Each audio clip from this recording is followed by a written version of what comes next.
Bonjour à tous. Ah bah cette fois, il y a eu le tiercé panoramique récemment en 3 chevaux. Eh bien, je viens vous donner le quintet panoramique 1, 2, 3, 4 et le 5e.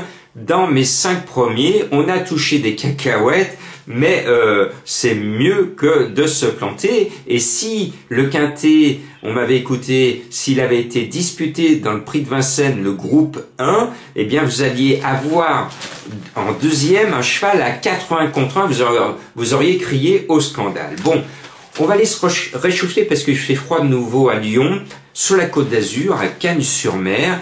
Et pour moi, un cheval se détache, c'est le roi des quintets à Hauteuil. Donc quand il va voir ce petit lot à Cagnes, pour lui c'est de la rigolade. En plus c'est Yannick Foin, le roi de Cagnes-sur-Mer. Le 3, Mamix Passion, est en tête de ma sélection. Je ne vois pas pourquoi il serait battu. Et puis le 5, Julieta Guilla vient de gagner la course référence. Elle a été punie par monsieur le handicapeur, mais la forme est là. Pitard est en forme, Ubeda, le jockey, est en forme. Tout va bien. Et puis le 6, après Bridget, permet de saluer l'année extraordinaire de Félix de Gilles, qui va être la cravache d'or 2023. Donc on lui doit le respect. Le cheval est tout neuf, il n'a couru que 3 fois, premier, quatrième, troisième, aucun reproche. C'est certainement une pouliche appelée à un bel avenir. Et puis on l'a vu régulièrement au niveau des gros quintets parisiens.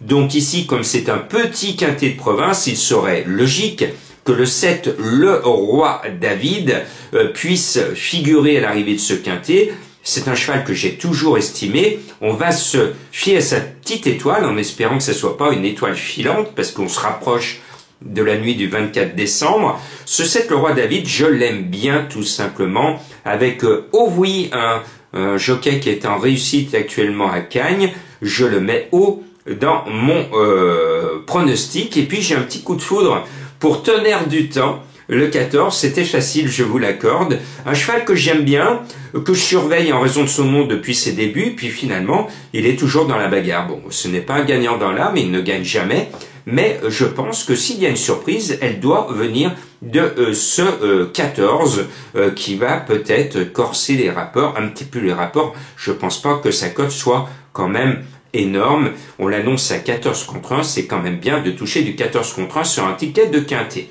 Et puis, j'aime bien au tableau le 2, Jim du Chesnay, c'est le deuxième sniper de Yannick Foin.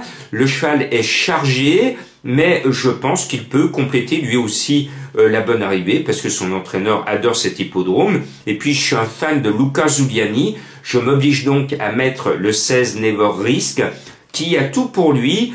Il est super bien placé au poids, il est régulier, il peut venir grignoter un accessi à une cote spéculative. Et puis le 10, Petite Amédée, est l'une des 2 cartouches mériennes. Elle est régulière, elle est toute neuve, elle n'a couru que 2 fois cette année, c'est une jolie grisette.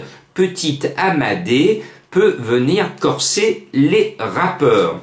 Et maintenant, vous avez vu que Levrette, malheureusement, mon cheval mystère du jour, s'est fait distancer avec notre ami JMB, qui n'a fini que 5e du quintet. Alors pour me racheter, je vais vous donner 2 énigmes du jour, 2 chevaux mystères à trouver. Le premier, pour ceux qui aiment le cinéma, s'ils n'avaient pas vu ce film, il faut aller à la rencontre de ce film, la rencontre de Brad Pitt et d'Anthony Hopkins. C'est un film, cette rencontre est extraordinaire. C'est un film culte pour moi qui nous laisse songer avec beaucoup d'impressions positives ou négatives. Qu'est-ce qu'on peut faire avant de partir là-haut? Cette rencontre vous donne la piste de mon cheval mystère, en espérant que vous fassiez de bonnes choses avant de vous envoler. C'est ce que je m'applique à faire avec mes œuvres humanitaires. Et puis, mon deuxième cheval mystère, eh bien, il est digne de son papa, Défi Donou. D'ailleurs, son nom indique que c'est vraiment le fils de son père. À vous de le trouver. Il a fini récemment 5e d'un quintet à Bellecote. Je pense qu'il peut encore corser les rapports. Merci à vous tous et puis on va lancer à partir de ce lundi une promotion de Noël. Mais chut, je ne vous ai rien dit pour les pronos du cœur. Ce lundi, la promo va arriver, à vous d'en profiter. C'est un petit geste pour vous faire profiter de cette période de fête.